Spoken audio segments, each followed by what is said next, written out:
আমাৰ মাজত উপস্থিত থকা সন্মানীয় সাংবাদিক বন্ধুসকল, উত্তৰ পূব ভাৰতৰ সৰ্ববৃহৎ ধৰ্মীয় সাহিত্য সাংস্কৃতিক আধ্যাত্মিক জাতীয় অনুষ্ঠান শ্ৰীমন্ত শংকৰদেৱ সংঘ।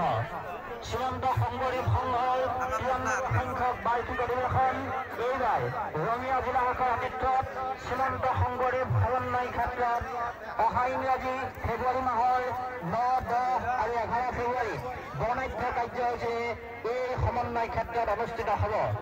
শ্ৰীমন্ত শংকৰদেৱ সংঘৰ এই অধিৱেশনে বিভিন্ন জাতি জনগোষ্ঠীৰ সমন্বয় বাৰ্তা কঢ়িয়াই আনিছে।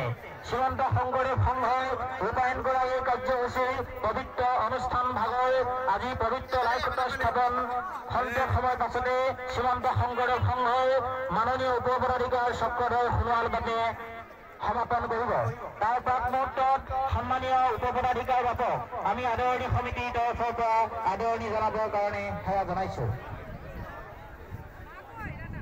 আদৰণি সমিতিৰ সভাপতি বাপে আদৰণি জনাইছে। কৃষ্ণ হৰি